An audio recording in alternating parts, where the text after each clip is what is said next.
Hello everyone, welcome to all. Today we are going to discuss the branches of accounting. As you can see, I have just not written anything on the board because in branches of accounting, I am already provided you the notes, so you can see the text from there and all the definitions are written over there. In this class, we are only going to discuss, just understand the concept, that what does this term stands for.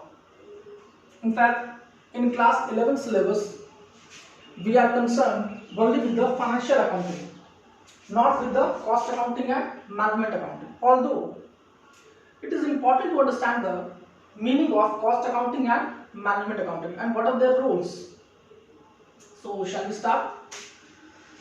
So you can see branches of accounting. In branches of accounting in your syllabus, it is categorized into three parts. There are three branches of accounting, as you can see. The first one is called financial accounting. Second one is called as cost accounting, and the third branch is called as management accounting. First of all, I will start from financial accounting. What is the meaning of financial accounting? So, the accounting which we are studying at present in class 11, it is nothing but just a financial accounting. In simple words, we can say that financial accounting is a subject. It provides us the system which helps in recording all the transactions which are occurred or arises in an accounting year.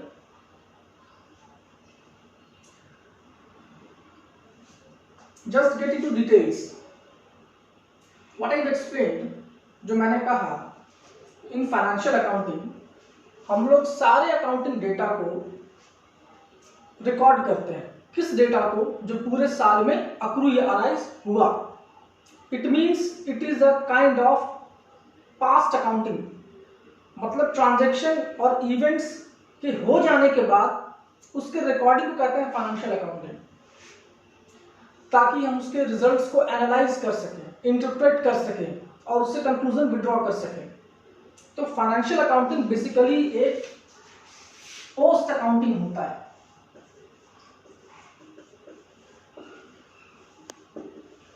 Post accounting होता है मतलब in financial accounting हम data को record करते हैं कब? उस event के ट्रांजैक्शन के हो जाने के बाद. फाइनेंशियल अकाउंटिंग एक सिस्टम प्रोवाइड करता है. It provides us a system under which all the transactions are recorded. In fact, the definition which we have already studied, all the transactions are first identified, then classified, summarized. Okay, identified, then recording, then classify, and then summarize, and then interpretation and communication. All these events, all these steps are covered under financial accounting.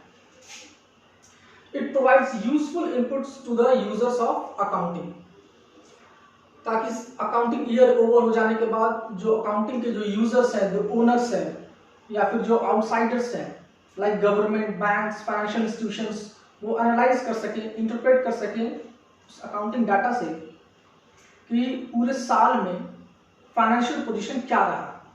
Isn't it? These all things can be interpreted with the help of financial accounting. ये importance है इसका, और हम लोग 11th class में इसी accounting को पढ़ेंगे. Isn't it? इसे मैं पोस्ट अकाउंटिंग इसलिए कह रहा हूं क्योंकि in this part of accounting we record the transaction after occurrence of the events, उसके हो जाने के बाद. Now just come to the cost accounting.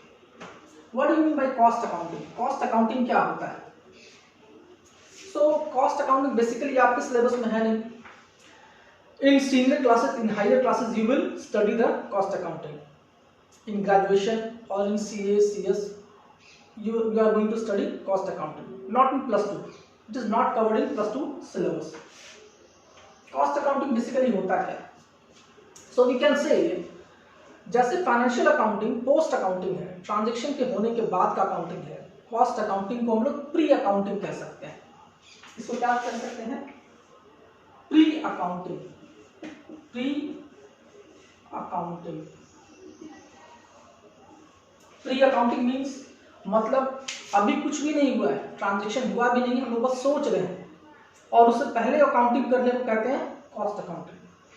Just take an example to understand it clearly. Just take an example.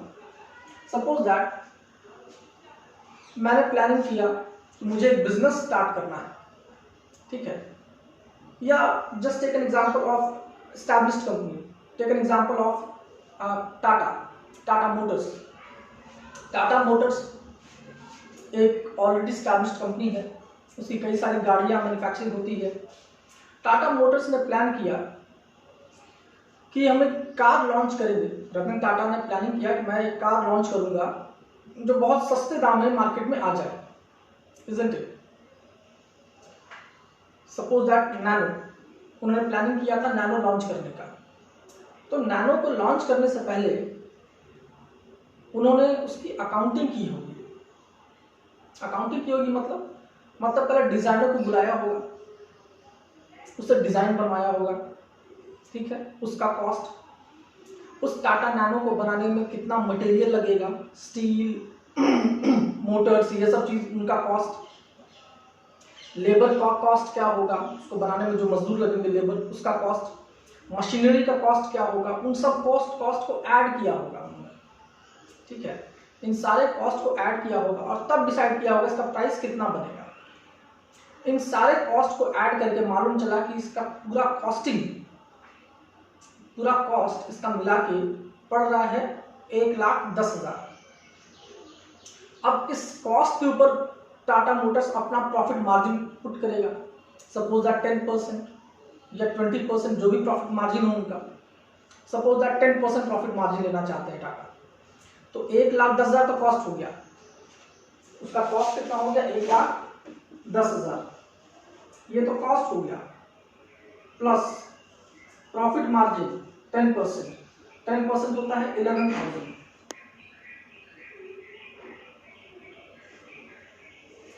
Total कितना हो गया? 1,21,000। ये बन जाएगा उसका प्राइस। कोई भी कंपनी किसी प्रोडक्ट को लॉन्च करने से पहले ये सारी प्लानिंग करती है, ठीक है। उसके बाद सर्वे कराती है मार्केट में कि क्या इस प्राइस पे लोग कंफर्टेबल है मेरे प्रोडक्ट को बाई करने में। अगर कोई कॉम्पिटिटर है तो उससे कंपेयर करती है, कॉम्पिटिटर क्या प्राइस पुट कर रखा है, सेम तरह के सब्स्टिट्यूट अगर मार्केट में अवेलेबल है तो। जैसे नैनो का सब्स्टिट्यूट तो नहीं था उस टाइम मार्केट में, बट मान लीजिए ऐसा कोई कार होता जिसका सब्स्टिट्यूट ऑलरेडी अवेलेबल है, तो वो पता करवाता अपने कॉम्पिटिटर का प्राइस, जैसे मारुति का प्राइस क्या है, हुंडई का प्राइस क्या है, और उसके कंपैरिजन में अपना प्राइस रखता ताकि मार्केट को कैप्चर कर सके। तो ये बेसिकली प्लानिंग का पार्ट है। मैनेजमेंट किसी प्रोडक्ट को लॉन्च करने से पहले जो प्लानिंग करती है, वहां पे जो कॉस्टिंग करती है, दैट इज कॉस्ट अकाउंटिंग। उसको हम लोग कॉस्ट अकाउंटिंग कहते हैं। That's why it is called as pre accounting. मतलब ट्रांजैक्शन अभी हुआ नहीं है, अभी हम लोग प्लानिंग कर रहे हैं उस काम को करने का। ये तो बस उससे पहले का तैयारी है, cost accounting. Isn't clear? Is that clear? Book में आपको ये सब नहीं मिलेगा, इसलिए जरूरी था यहाँ पे एग्जाम्पल लेके समझाना। बुक में सिंपल टेक्स्ट मिलेगा जो मैंने आपको नोट्स में ऑलरेडी दे दिया है, ठीक है। कॉन्सेप्ट यही है, ये पोस्ट अकाउंटिंग होता है, ये प्री अकाउंटिंग होता है, जो मैनेजमेंट को हेल्प करता है डिसीजन लेने में। ठीक है, ओके। नाउ एक नया ब्रांच और आया है, management accounting. Basically let me clear, इसका ओरिजिनल नाम है मैनेजमेंट अकाउंटिंग, बट आपके सिलेबस में कॉस्ट अकाउंटिंग बोला जाता है, जबकि ये होता है मैनेजमेंट अकाउंटिंग, मैनेजमेंट के पर्पज से होता है। और इसका नाम है फाइनेंशियल मैनेजमेंट, बट बेसिकली आपके सिलेबस में मैनेजमेंट अकाउंटिंग के वर्ड से, इसलिए मैनेजमेंट अकाउंटिंग मैंने लिख रखा है। मैनेजमेंट अकाउंटिंग करता है क्या, ये समझ लो। मैनेजमेंट अकाउंटिंग बेसिकली किसी भी बिजनेस ऑर्गेनाइजेशन को रन करने के लिए आपको फाइनेंस तो चाहिए ही चाहिए। किसी भी बिजनेसमैन के पास कितना भी फाइनेंस क्यों ना हो, वो हमेशा कम पड़ जाता है, हमेशा वो कम होता है। और एक अच्छा बिजनेसमैन वही होता है जो दूसरों से पैसे लेकर, ध्यान से सुनना, दूसरों से पैसे लेकर उससे बिजनेस करे और खुद भी कमाए और उसको भी दे, इससे वो डबल बेनिफिट कमाता है, जिसको कहते हैं लीवरेज। इसको कहते हैं लीवरेज। ये फाइनेंस का टर्म है, इजंट इट? तो बेसिकली इस ब्रांच ऑफ अकाउंटिंग में आपको सिखाया जाएगा फाइनेंशियल मैनेजमेंट। फाइनेंशियल मैनेजमेंट मतलब कहां से पैसा लाएं। सपोज दैट बैंक ए से लोन लेंगे तो हमको पड़ेगा 15%, बैंक बी से लोन लेंगे तो वहां पे इंटरेस्ट हमको पड़ेगा 16%, तो हम बैंक ए से लोन लेंगे, 1% कम पड़ रहा है इंटरेस्ट। इस डिसीजन को कहते हैं फाइनेंशियल मैनेजमेंट। मतलब मिनिमम कॉस्ट पे आपको फंड को अरेंज करना है, you can say procurement of fund. ये पहला पार्ट हो गया।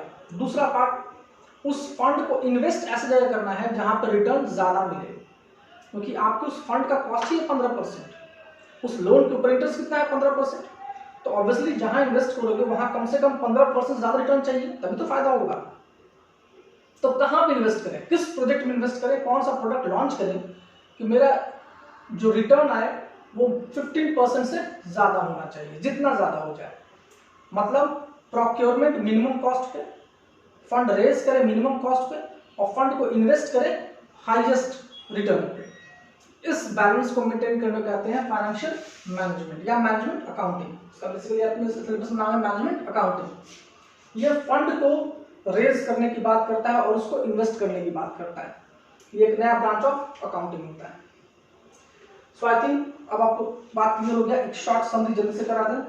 फाइनेंशियल अकाउंटिंग बस ट्रांजेक्शन इवेंट्स जो अकर हो चुका है उसको रिकॉर्ड करता है।